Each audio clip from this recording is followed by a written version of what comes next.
Hello, welcome to my video about my Spark models 43rd scale Porsche 911 collection.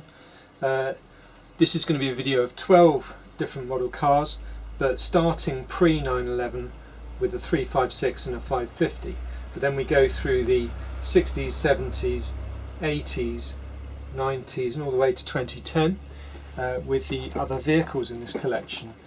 This video uses the new YouTube chapter feature, so you can skip through to the chapter you want, but I'll also do individual videos of this. Right, so here we have the 356A Speedster. Lovely model from Spark, good detail, windscreen wipers, rear view mirror support, bonnet fastenings in leather there, I think. Not actually leather, but they're nice wheel detail. Underside of the car. Of course the engine here was an overhead valve flat 4, so a single cam in the middle above the crank. Nice rear exhaust detail. Lovely cabin detail. Steel dashboard, wooden rimmed steering wheel. Some nice detail in there. Okay, now because this isn't a 911 but it is a precursor to the 911s, this is going to be quite a quick one, so we'll move straight on to the 550 Coupe A. Now most people know the 550 Spider. So let's see some more details here. So 1953 to 1956 the 550 existed. So this is a more aerodynamic vehicle, of course, being a closed roof.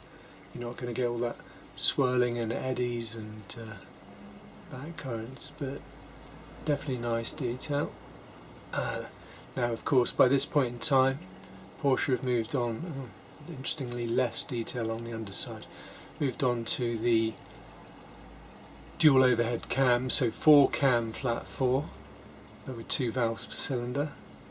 You can see the exhaust pipe detail there. Right, so dash mounted rear view mirror, cockpit ventilation on the side there, so quite a aerodynamic shape, of course. So again, this is just the run up to the 911s, and of course this was a I'm assuming it's a mid-engine car. Yeah, it must be a mid-engine car. 550, whereas the 356 was rear engine, more like a 911. Right, so let's get into the 911s proper, and we go straight to the 1967 911R. Now of course there has been a new 911R, 2016, 2017, and it was named after this one. Lovely Fuchs alloys wheels there. Narrow body, of course. I believe this is the short wheelbase 911 before they went a bit longer. So this is very early in the production of the 911. I got this one cheap because the seller thought something had fallen off the back of the car, but I happen to know that's what the back of a 911R looks like. Doesn't have the standard lights. Lightweight car, much lighter weight than production. I think it was 800 kilos.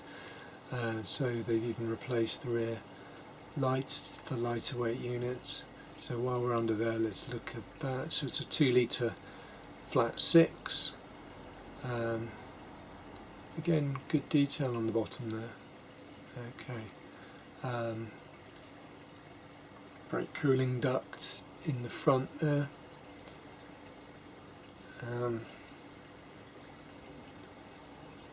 Nice model. You've got the seat belts inside. Let's see if we can get a better view on those seat belts in the interior. There we go. Okay, and as you can see, the fuel filler is still back here instead of on the front wing.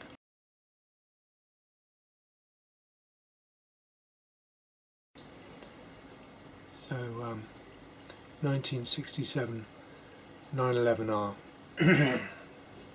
Right. So that takes us on a serious development of that was the 1973.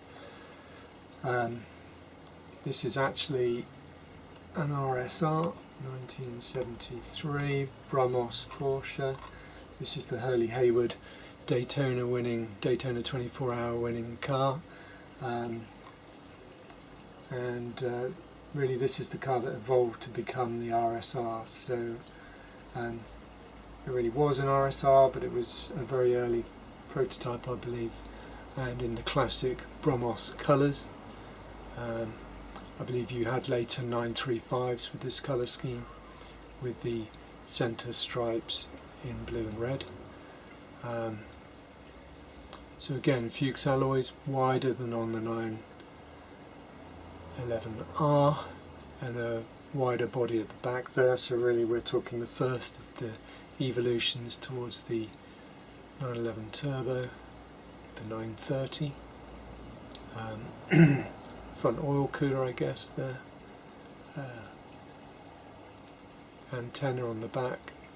A little bit thick, but not bad when you see it in person. It probably looks worse in the video. You can see it there. It doesn't look too bad when I've got it superimposed over the back of the car. And like many Daytona cars, they've got metal protection on the rear screen. I don't know what that's about. I've seen it in maybe in NASCARs or something. Ducktail spoiler, which gave you a nice opportunity to have a big 59 on the back. And we're back to the standard rear lights. Looking under the car, fine detail. The exhaust is depicted in black, rightly or wrongly. Anyway, some decals in the rear window, but lovely model. Amalgam, the model car manufacturer Amalgam from Bristol in England just started producing an 18th scale of this car, and even got some signed limited editions signed by Hurley Haywood. Right, okay.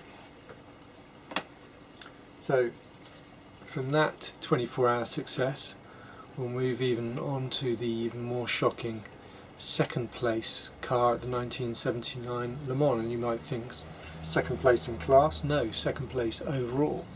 And we're talking about the actor Paul Newman driving this car with Rolf Stommelen, I believe, and let's see, Dick Barber.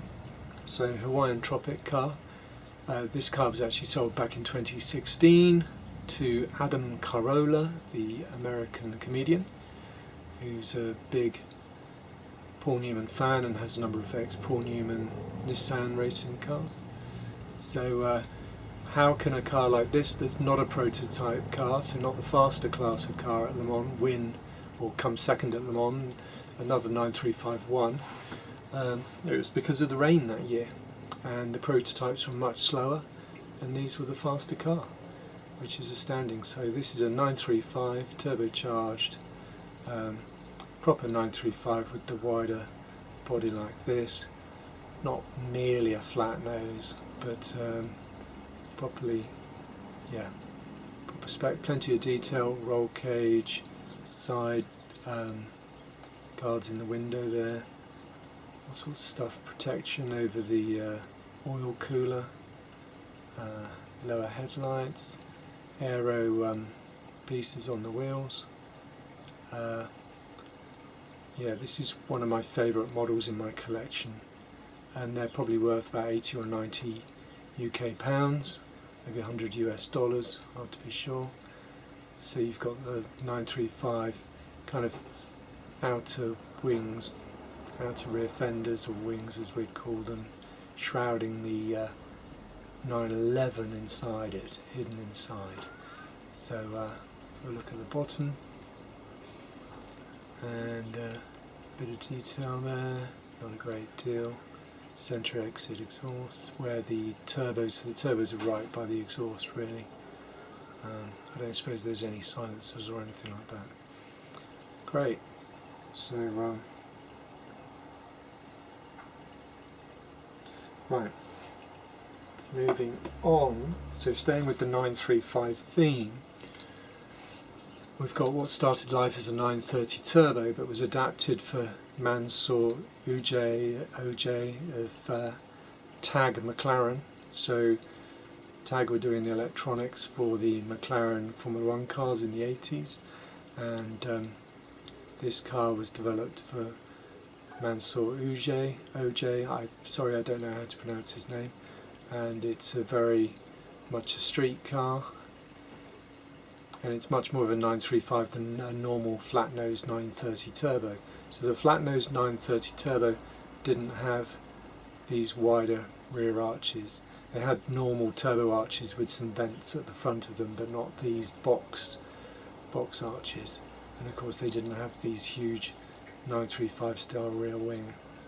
So this is a proper 935 style of car. I don't think you would actually call it a 935 because of course it was a one-off car based on a 930 Turbo. So lovely interior. I think that's Recaro seats. You can see some of the seat detail and everything in there. What's nice, yeah, seeing the interior because it's such a light, pale coloured interior. Rear wiper. And there we go, the 930 hiding within the 935. Lovely BBS, actually I'm not sure they're BBS wheels. They might be roof wheels, I'm not sure. So there we go, and this is the original colour of the Mans OJ car. And I guess that's the German number plate it might have had during development. I'm not sure. Okay, lovely model to have. Right, so from there we go into what became the 959. This is not the A959, this is the Porsche Gruppe B concept, or Gruppe B concept as they would say in Germany, and it sits much lower than a 959. I saw this actual individual car, there was only one prototype concept made of course, at Goodwood back in maybe 2016, I'm not sure, it might have been the revival, I'm not sure, the member meeting, I can't remember which event it was, but they'd brought this over from Germany especially for the Goodwood race event. And so the front end is in a way much squarer than the 959. I think it's a prettier car, no doubt because it's lower, and you have this this kind of pearl white metallic colour, which is definitely a very nice colour, and I'm a big fan of full face wheels, in this case mainly aero pieces, but that's a gorgeous car. It was lovely to see in real life. When I was stood taking a photo of it, a couple of chaps went past and the guy retorted to the other one, "Oh, I'm not a fan of 959s. Well, I'm not a big fan of 959s, but you can't really put this in as a 959. It's so much more spectacular. But who knows what the real thing is worth. But anyway, I'm pleased to have managed to get a Spark model of this car. Right, now going on from this 1983 concept car, I'm going to skip the 959, we'll go straight to the 961 racing car, which raced in 1986 and 1987, including at Le Mans. This is no doubt what you'd call a test version, no number. I've seen this with the number 181 on, or a similar thing. Bigger rear spoiler. Again, lovely detail on the car. All these features like the electrical cut-off there, towing eye at the front there, just the tiny little decals, the little air intakes and things, the front compartment lids and fuel fillers on the front compartment, a very fine aerial on the roof, you can just see that, but it's there, it's a nice very small one, which is definitely a good thing to have a small one, more realistic scale. Engine compartment venting, lacquer ducts on the outside, extra vents on the back. Proper racing car, really. Look at the underside. Okay. Excellent. Very menacing with the black wheels. Lightweight. Big discs. Venting behind the rear front arches. Yeah. Amazing. Must be amazing to see one of these in real life. In a real car. Right. So, then we go to Porsche, or the roof Porsche CTR Yellowbird. Now, Yellowbird is the one-off prototype car for the CTR series of about 20 to 30 cars, and it's identifiable by this lacquer duct on the back which has mesh over it. And the reason why it's identifiable by that is because the remaining cars did not have that, because the air came out of that instead of going in, so it was no use whatsoever. In fact, I'm going to bring in the production version right now, and we can see no lacquer duct on the rear. But you'll find a video on YouTube of this going around the Nürburgring Nordschleife in period, with a chap in sandals and a pair of jeans, and I'll put a link in the description to that video if I remember, and also I'll put links into, I've got a video of the GT Spirit 18th scale model of this car too, so you might want to see that if you're a roof fan. So a lot of the styling cues on this car really were taken on by Porsche for the 964 model. You know, you had these type of bumpers, including at the front, but great car. I remember reading in the magazines back in the mid-80s about this car, and I think it had a top speed of 216 miles an hour or something, because of course it's a narrow-bodied car. It's not based on a 911 Turbo or a 930, it's based on the 911 Carrera, and Roof did their own turbo conversion on it. So that's why you've got the Carrera style whale tail, which doesn't hide the intercooler. So the normal 930 would have it's much more filled in under the whale tail, and that's where the intercooler went, of course. So lovely car. Let's just take another look at the production one. So here's a silver production one. Not a lot different. Some people get muddled up by the fact that Bruce Meyer out in California has a yellow one of these, where his California plate duplicates effectively the German number plate of the original car, but it is not the original Yellowbird. It's simply another CTR, but very nicely done as a really homage to the Yellowbird.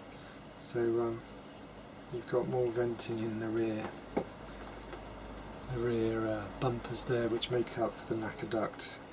It was the other solution, the final solution really to that.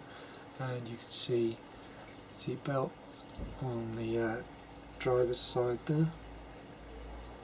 Let's have a look at the underside. Yeah, I don't quite understand why that looks like that, as if it's a huge silencer, because obviously that's where the engine is. But yeah, anyway, who knows what that's about. Let's just check it with this one. Same on that. Right, okay. Moving on from the roof, 964s. Not 964s, but the precursors to the 964. I've got a 964 RSR here with 3.8. This is a Paul Ricard test car. Yeah, 1993. This is my least favourite model. It's a bit dull, it's a bit weird with the black lower half to the car. Maybe I'll take it apart and respray it or something. Red interior, which means at least you can see a bit more in the interior. Wow. Okay, here, look in there a bit, see what we can see. Okay, yeah, not a gorgeous looking car, but 964s are quite nice cars, but really last the classic shape 911s. Anyway, nothing much to say about that one. Then I'll move on to the final car, the 997 GT3 Hybrid. So this came in 2010, 2011, maybe 2011, and it had a hybrid, electrical hybrid inside. Didn't use batteries, it used a Williams engineering, as in Williams Formula 1 from Oxfordshire in England. They had a flywheel to store the energy, so any recovered energy under braking, the electrical energy went to power up the flywheel on the floor of the car on the passenger side. You can probably just see it in there if I, yeah. So it powered that flywheel up to 40,000 RPM. So as a driver you were sat next to this hulk of carbon fibre going around very, very fast, but within a protective drum to keep you safe in case it did explode. But yeah, an interesting development car along the way towards the hybrid supercars of the around 2012-2013 period, the Porsche 918, etc., which obviously was a battery hybrid rather than a flywheel hybrid. But this is the last in my Spark collection of 911s. So thank you for watching, do subscribe, and there's your underside. If you like buying rare or hard to find models from eBay at good prices, do visit buynowsearch.com, where you can store your searches within a free login on buynowsearch.com, and anytime a fixed price item is listed on eBay that matches your search, you'll be emailed within a couple of minutes of being listed, giving you the opportunity to snap it up before someone else finds it. So do go on to Buy Now Search. Thank you for watching. Do like this video and do subscribe to the channel. There is a playlist of model car review videos, so do have a look through that one, and there'll be more to come from me. Thanks for watching. Bye.